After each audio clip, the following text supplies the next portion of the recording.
예배하는 자들을 찾으시느니라. 하나님은 영이시니 예배하는 자가 영과 진리로 예배할지니라. 아멘. 다 함께 찬송가 516장 찬양하겠습니다.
함께 마음 모아서 기도하겠습니다.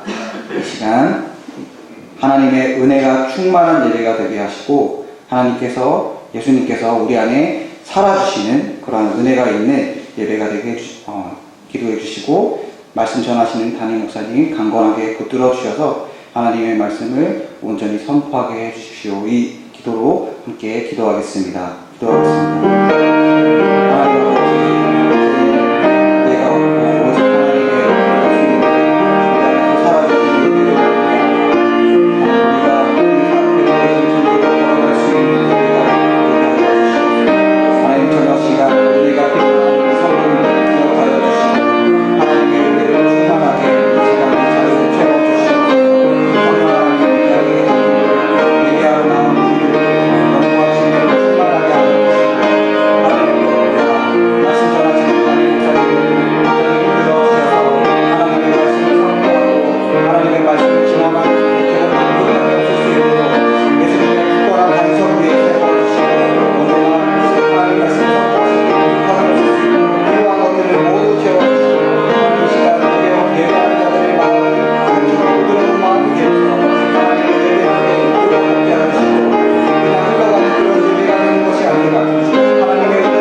하나님께서 주신 말씀은 빌립보서 2장 1절에서 5절까지의 말씀입니다.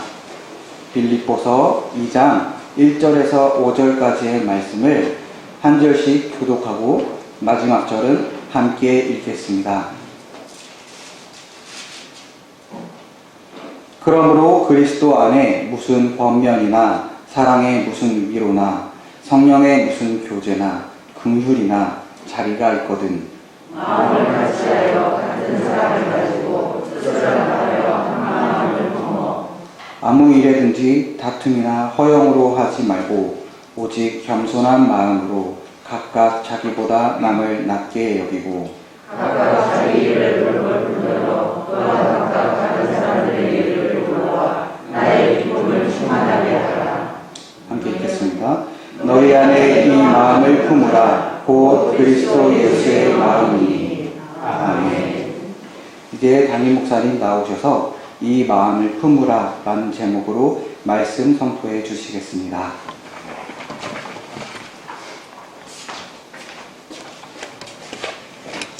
우리 기도하고 말씀 받겠습니다. 사랑의 하나님, 진리의 하나님, 말씀을 사모하는 마음과 예배의 자리를 사랑하는 마음으로 이 자리에 저희들을 불러주시니 감사합니다. 하나님, 말씀 앞으로 인도하여 주셨사오니 주님의 말씀이 우리 심령 속에 새겨지게 하여 주옵소서.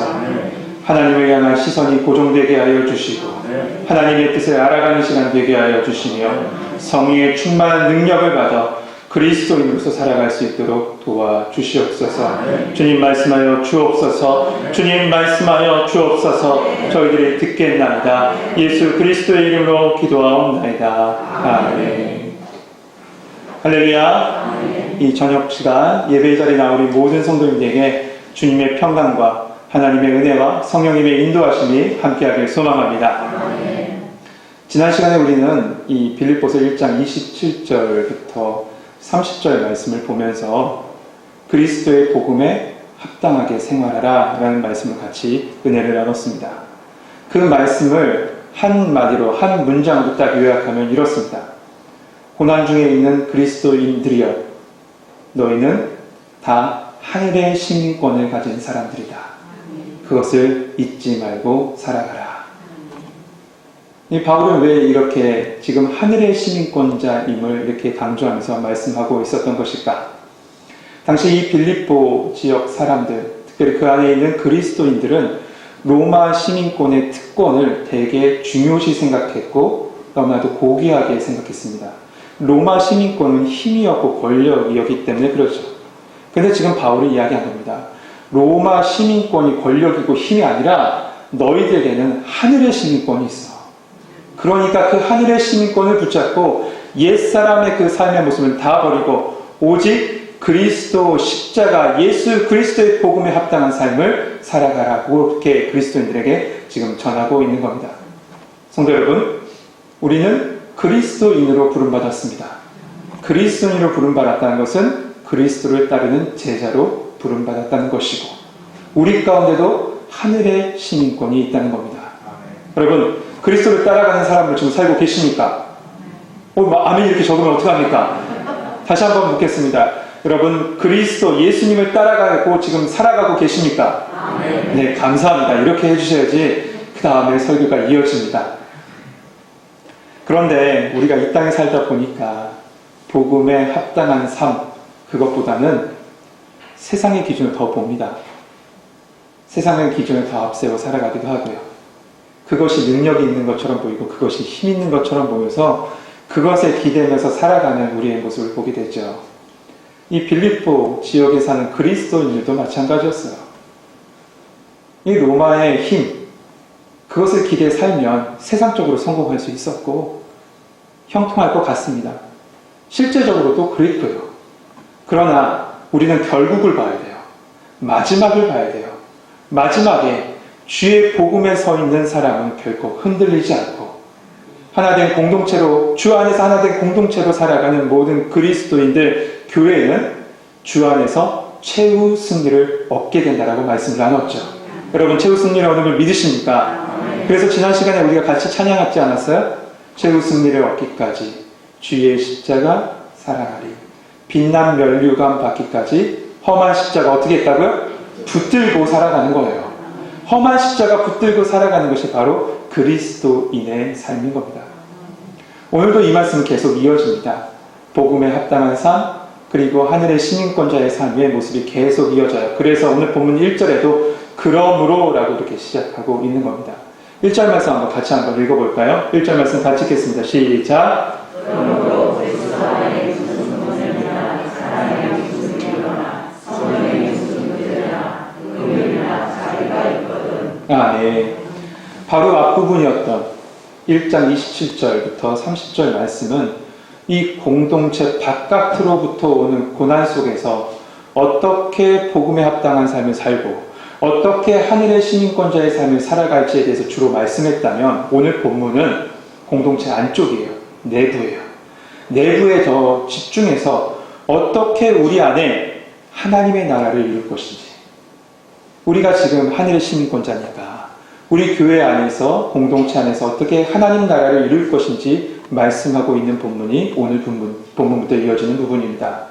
그러면서 1절에 말씀하고 있는 것은 네 가지였어요. 첫 번째, 그리스도 안에서의 권면과 사랑의 위로와 성령의 무슨 교제와 긍휼과 자비였죠.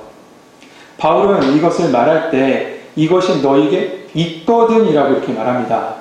우리는 이 성경을 읽으면 우리말이나 영어 성경에 보면 꼭 조건적인 것 같아요. 그러니까 무엇을 말씀하고 있냐면 너희가 그것이 있든지 없든지 나는 잘 모르겠지만 만약에 있으면 이라고 해석할 수 있어요. 만약에 너희 가운데 이 모든 것이 있거든 이라고 해석할 수 있는데 헬라어 원문은 그렇지 않습니다. 그런 의미가 아니에요. 빌립보 공동체 안에 이미 이것이 있다는 거예요. 너희가 있거든 이렇게 할 수 있다라는 것이 아니라 너희 빌립보 교회 공동체 안에는 이 모든 것이 있어 라고 얘기하는 겁니다. 결국 이 1절 말씀부터 이어지는 이 바울의 이야기는 그리스도를 믿고 따르기 때문에 공동체를 통해서 이런 것을 너희들은 먼저 다 경험했다. 그러므로 그 경험을 근거로 해서 이 공동체를 좀 더 복음에 합당한 모습으로 이끌어나고 발전되길 원한다. 지금 권면하고 있는 것이 2장 1절부터 시작하는 말씀인 거죠. 그러면 오늘 말씀 속에 있는 이 네 가지 한번 하나하나 좀 살펴봅시다. 첫 번째는 그리스도 안에 있는 권면이에요. 여러분, 권면이 뭡니까? 이 권면을 헬라어 언어에 보니까 파라클레시스라고 되어 있어요. 오늘 좀 헬라어 좀 할 겁니다. 제가 잘해서가 아니라 할 수 없이 이 단어를 설명하려면 헬라어 좀 얘기해야 될 것 같아요. 파라클레시스는 곁에서 부르다라는 뜻이에요. 근데 이 단어를 다른 뜻으로 해석하면 위로하다라고도 번역할 수 있어요. 위로하다. 그렇게 된다면 다음 절에 나오는 사랑의 위로와 같은 맥락으로 연결되죠. 이 파라클레시스라는 오늘 보면 이 권면이라는 단어는 제가 개인적으로 좋아하는 파라클레토스라는 단어와 연결됩니다. 또 나왔어요. 이 파라클레토스가 뭘까요? 바로 보혜사라는 뜻이에요. 성령이라는 뜻이에요. 파라클레토스, 성령이라는 뜻. 이 파라라는 것이 바로 옆이라는 뜻이거든요. 단어 속에. 옆에서 클레토스, 돕다, 부르다. 옆에서 돕고 부르는 분, 그게 바로 보혜사, 성령님이라는 거죠. 그래서 영어 성경에는 이 파라클레토스를 갖다가 영어로 보면 뭐라고 했냐면 변호사라고 이렇게 번역해요. 그러니까 변호사를 부를 때도 파라클레이트라고 얘기하죠. 이것을 변호사라고 하는 것처럼 성령님은 우리 옆에서 우리를 항상 도우시는 분이라는 거죠. 그렇다면 오늘 본문에 있는 권면도 거기서 이어지는 거예요. 같은 맥락이거든요. 이처럼 성령님께서 너희들과 함께 하실 건데 그 성령님께서 함께 하심으로 말미암아 너희 안에는 그리스도의 안에 있는 격려와 위로와 사랑이 바로 빌립보 공동체 안에 있다라고 말씀하고 있는 거예요. 그러니까 빌립보 공동체 안에는 이런 성령님을 통한 이 권면, 위로, 사랑이 있었습니다. 그게 첫 번째예요. 두 번째는 뭐예요? 사랑의 위로가 있다라고 얘기해요. 내용은 다 앞에서 다 설명했어요. 다만 다른 것이 있다면 권면을 수식하는 단어가 뭐죠?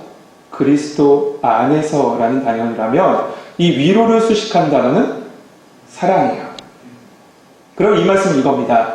권면은 바로 그리스도 안에 있는 말씀을 통해서 우리 가족들을 격려하고 교훈하고 그렇게 말하는 것이라면 이 사랑의 위로라는 것은 십자가 사랑으로 위로한다는 거예요. 한마디로 우리 믿음의 공동체를 십자가 사랑으로 다 품어준다는 겁니다. 제가 이 말씀을 읽으면서 우리 교회 안에 특별히 필요한 것이 이거겠구나 하는 생각이 들었어요. 성도가 성도 간에, 교인 간에 십자가 사랑으로 위로해 주는 것, 뭐든지 안아주는 것, 이것이 바로 사랑의 위로인 겁니다. 이 빌립보 교회 가운데는 그리스도의 말씀 안에서 서로 격려를 했고 그리스도의 십자가 사랑으로 서로 위로했습니다. 우리 교회도 그리스도의 말씀으로 서로 격려하면서 그리스도의 사랑으로 서로 안아줄 수 있는 우리 전교회 되길 소망합니다. 세 번째는 성령의 교제가 있었습니다. 이 교제는 우리가 잘 아는 코이노니아죠. 이 코이노니아는 성령께서 그리스도의 공동체 가운데 주신 선물이에요. 여러분, 이 성령에 주신 이 코이노니아 때문에 원수처럼 지내던 사람들이 형제 자매로 지낼 수 있는 거예요. 주 안에서요. 근데 형제 자매인데 싸우는 형제 자매 말고요. 사랑하는 형제 자매요. 사랑하는 형제 자매로 이렇게 지낼 수 있는 겁니다. 여러분, 사랑의 원작한 손양원 목사님 아시죠? 그 손양원 목사님 이야기 잘 아실 겁니다.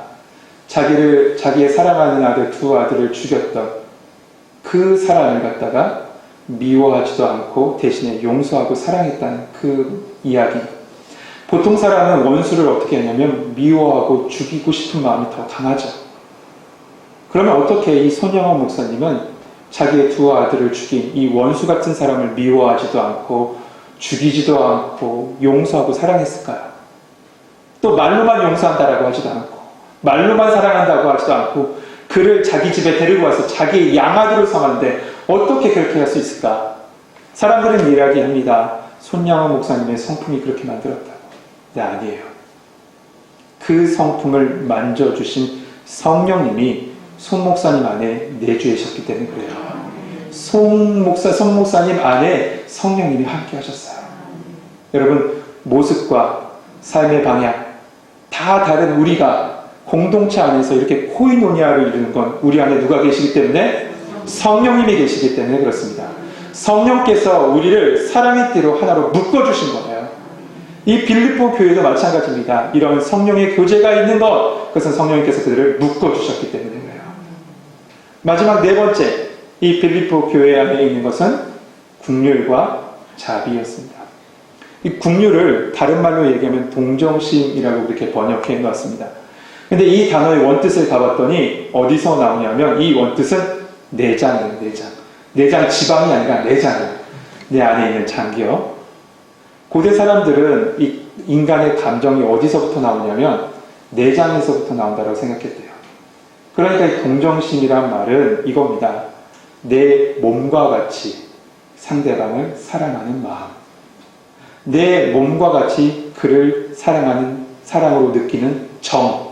그 정을 바로 오늘 긍휼이라고 말할 수 있는 거죠. 누군가 우스갯소리를 저에게 얘기해 줬는데 한번 이 이야기 한번 해보려고 합니다. 요즘은 아닌데 옛날 군대에는 전우회가 강했대요. 전우회가 강했는데 특별히 교회에 다니는 친구의 전우회가 강했답니다. 왜 그랬을까요? 모르시죠? 초코파이를 나눠줘서 그렇대요. 근데 그 초코파이 이름이 정이에요. 무슨 얘기인지 이해하셨어요? 이렇게 늦게 반응하시면 안 되는데 여러분 이렇게 우스갯소리 이렇게 얘기하면 정을 나눠서 그렇다라고. 예, 죄송합니다. 이런 멘트 여러분 이제 익숙하셔야 돼요. 계속 이렇게 할 겁니다. 정, 교회 안에 이 빌립보 교회 안에 이 정을 다시 한번 말하면 이런 것 같아요. 내가 너가 되고 너가 내가 되는 거야. 그래서 긍휼과 정으로 하나 된 것이죠. 이 빌립보 교회 안에 이런 긍휼한 마음, 사랑과 정이 있었다는 겁니다. 또한 이어서 말하는 것이 자비예요. 자비란 뭘까? 교회 안에 있는 어렵고 힘든 사람, 특별히 힘들어하는 모든 사람들을 바라보는 마음, 섬기는 마음이 바로 자비였다라고 하죠. 이렇게 이 공동체 안에 이런 마음들이 있습니다. 근데 우리를 한번 참 돌아보면 이런 마음을 품을 수 있을까 우리가?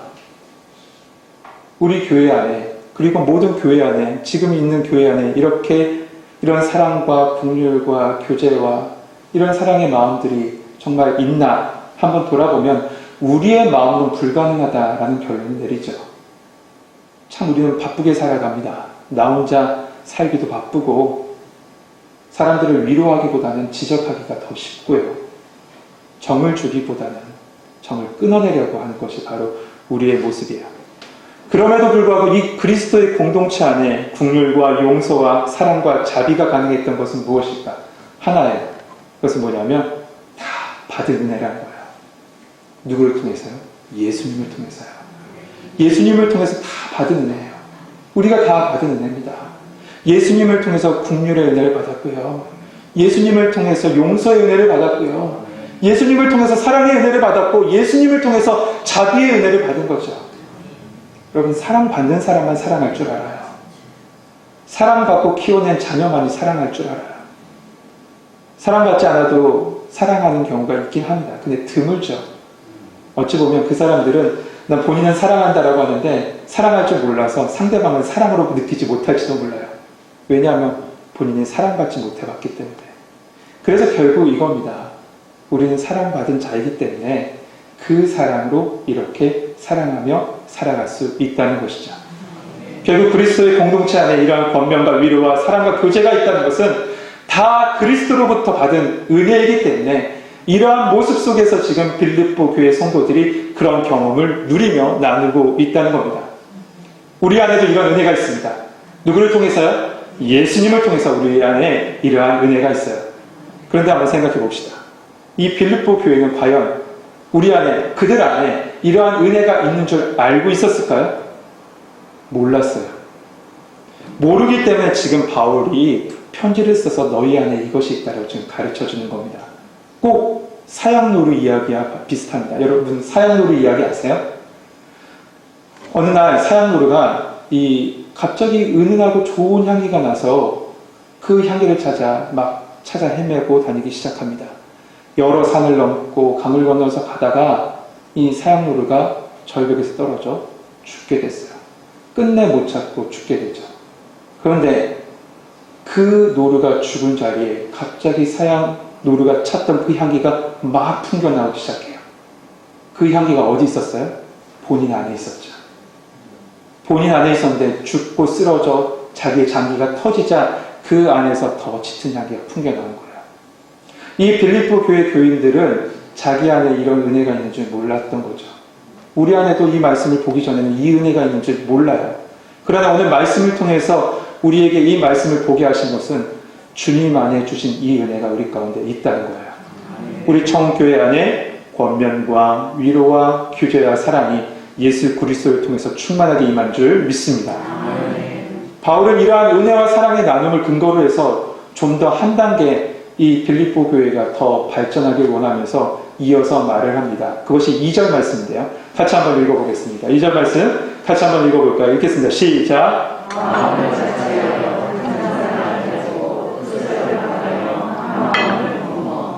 아멘. 결국 이 말씀 한 절은 하나되라예요. 하나되라. 에바브로 디도를 통해서 바울이 이 빌립보 교회의 소식을 듣게 됩니다. 그런데 그 가운데는 좋은 여러 가지 소식들이 있었지만 그렇지 못한 소식도 있었어요. 그 소식 중에 하나가 두 여인을 중심으로 교회 안에 분쟁이 났다는 소식을 듣게 돼요. 그 말씀이 이 빌립보서 4장 이후에 나옵니다. 여러분, 교회 안에서 편을 갈라지고 서로 불편한 관계가 되면 어떻게 될까요? 어떤 목사님은 이렇게 표현하더라고요. 금강 항아리와 같다. 금강 항아리와 같다. 처음에는 아무런 티가 나지 않아요. 아무런 변화도 없어요. 그러다가 조금씩 받은 은혜가 새기 시작해요. 그리고 결국에는 그 받은 은혜 다 쏟아버립니다. 그러고 나면 우리는 영양실조에 걸려요. 영적인 영양실조. 그렇게 되면 교회는 어떻게 되는 줄 아세요? 찬양의 소리가 나지 않고요. 항아리 긁는 소리만 나요. 밥 끓는 소리만 나요. 그러다가 결국에 깨지는 겁니다.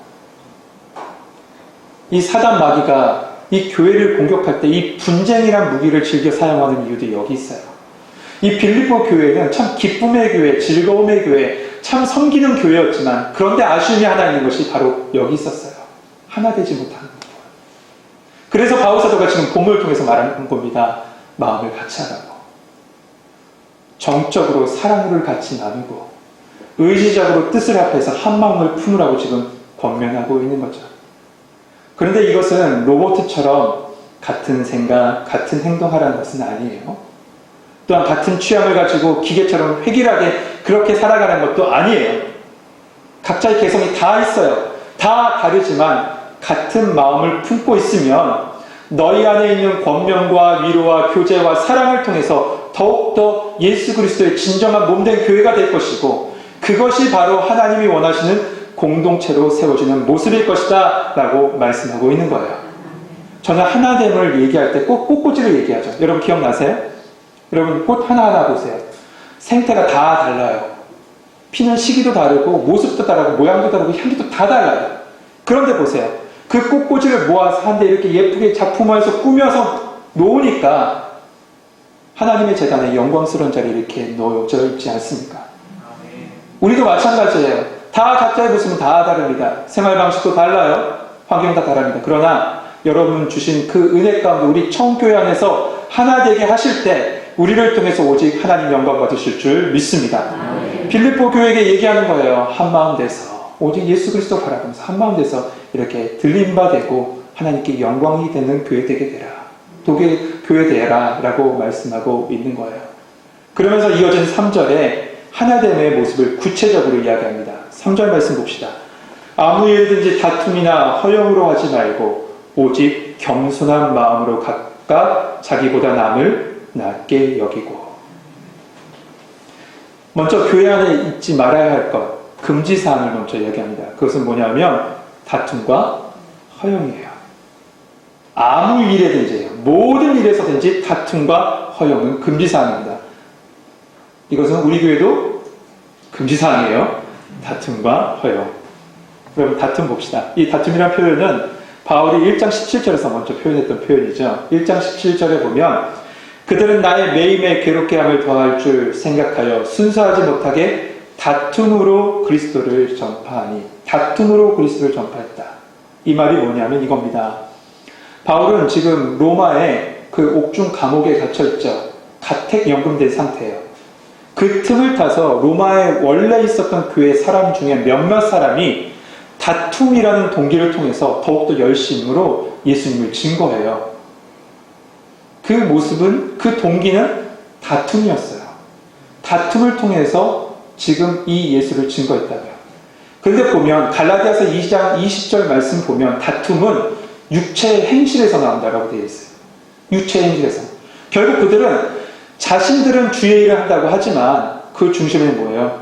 자기의 이기적인 욕망으로 비롯된 일들을 지금 하고 있던 겁니다. 나는 교회를 위해서 해. 나는 복음을 위해서 해. 교회가 잘 되는 방향으로 이끌어가는 거야 라고 하지만 중심은 뭐예요? 예수님이 서 있는 게 아니라 내가 서 있는 거죠.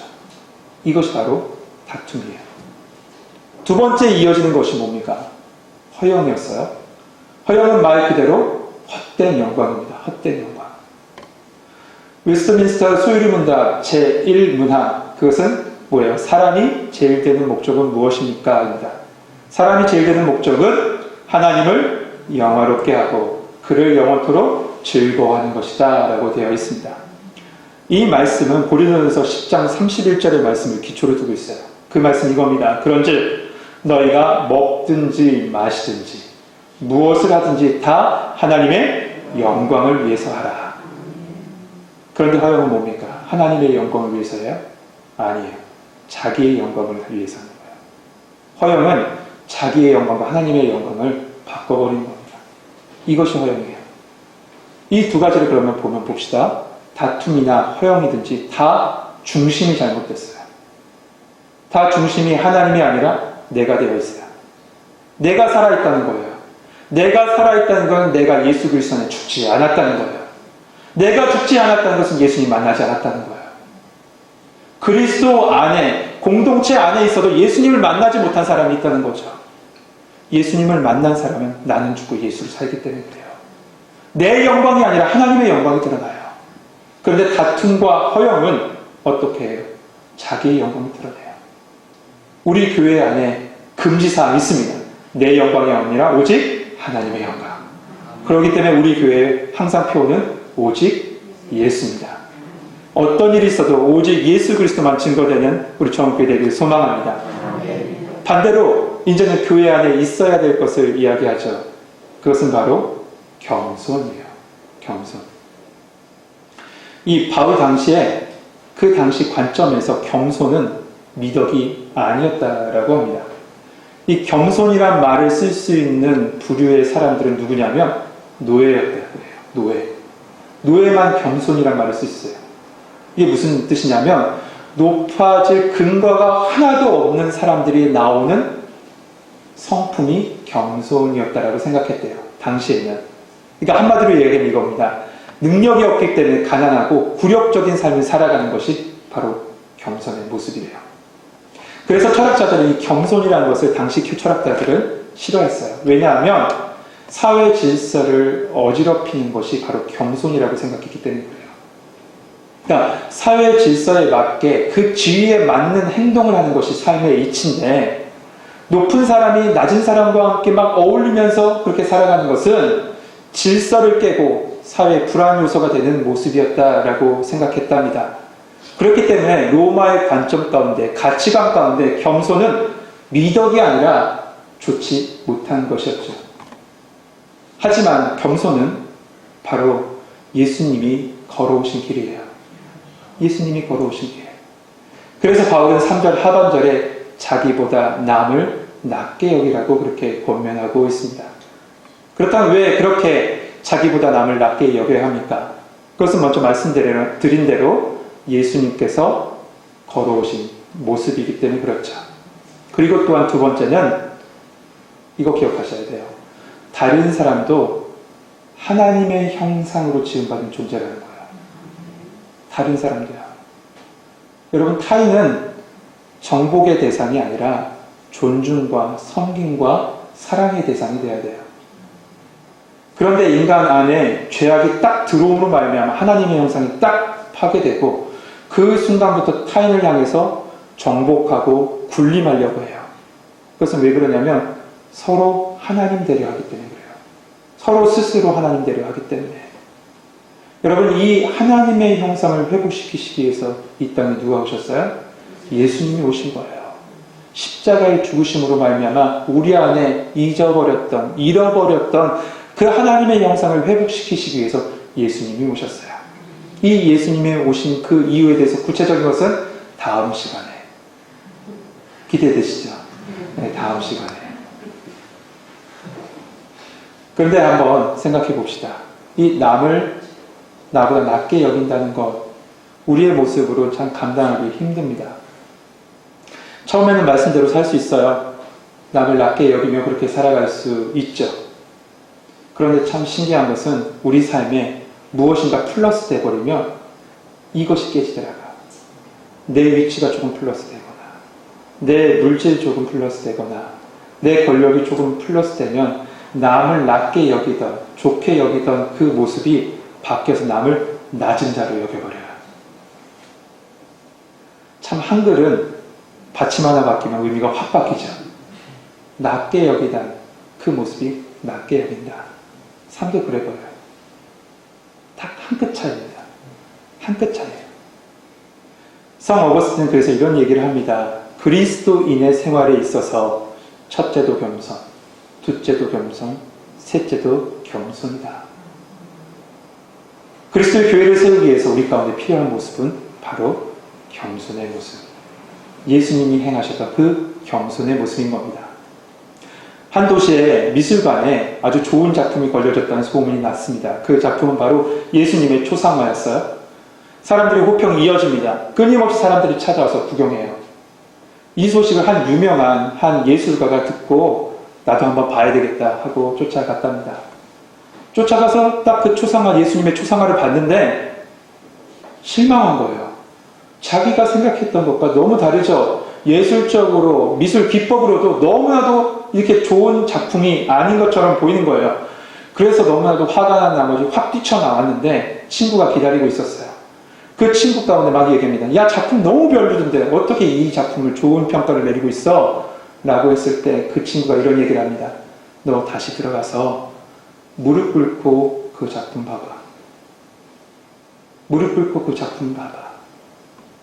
그래서 그 친구의 말 듣고 한번 들어가서 무릎 꿇고 봤답니다. 그랬더니 그 작품 안에 담긴 고귀함과 위엄이 그 속에서 보여졌대요.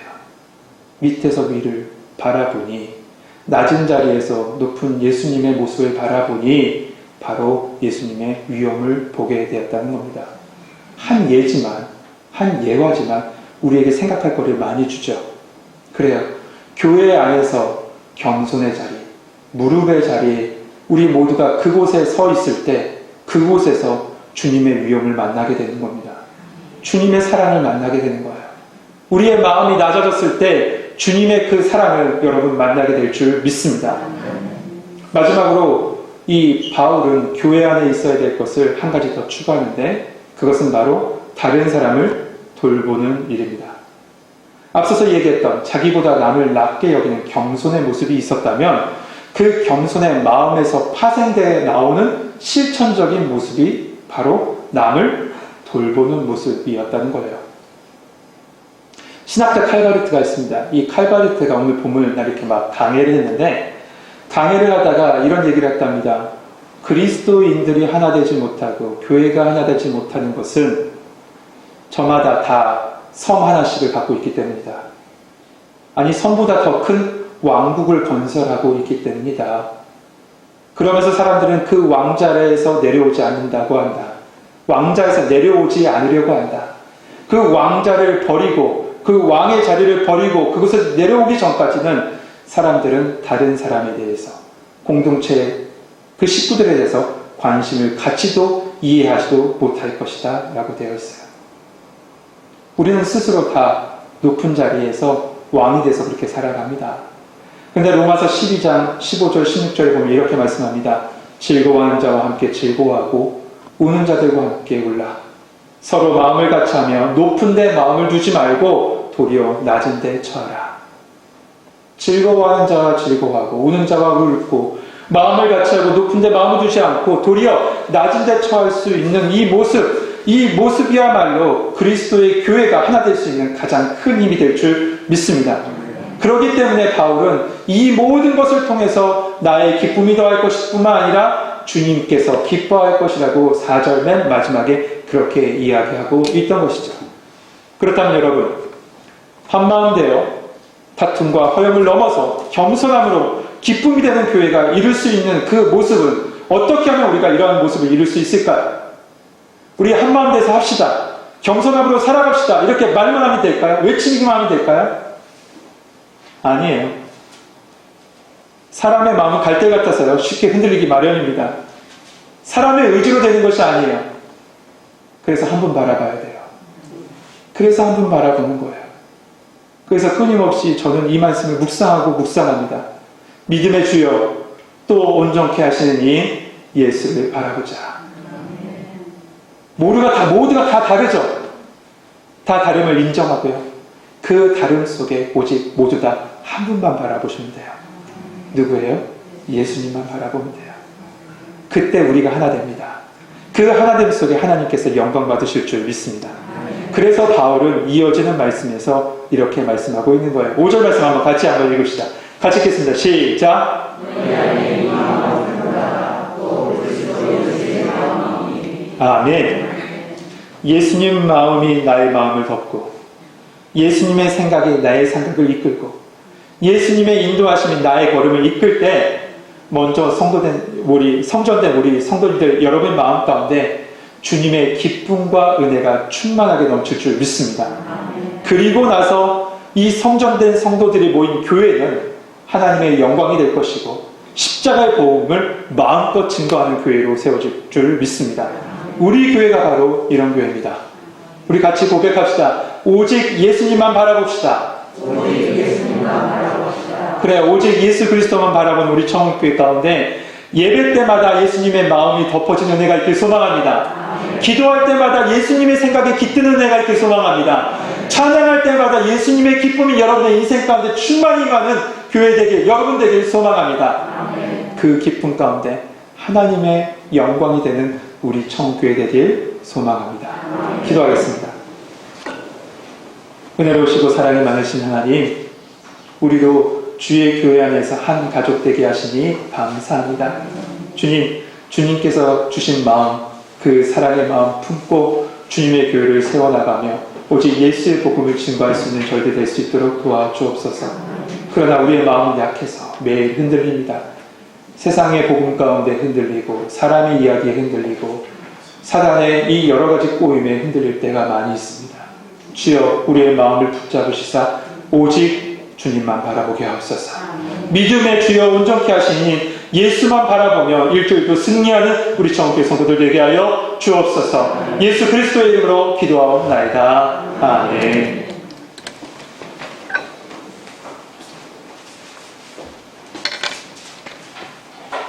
찬송가 93장 찬양하겠습니다. 찬송가 93장입니다.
이제 담임 목사님 나오셔서 광고와 축도로 주일 저녁 예배를 모두 마치겠습니다.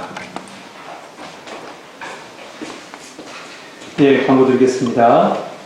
설 가족 예배 순서지 1층 로비와 또한 홈페이지에 올려놓았습니다. 여러분 필요하신 만큼 가져가시면 됩니다.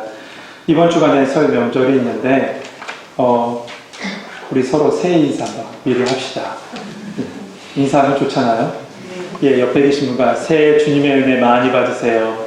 네, 주님의 은혜 많이 받으세요.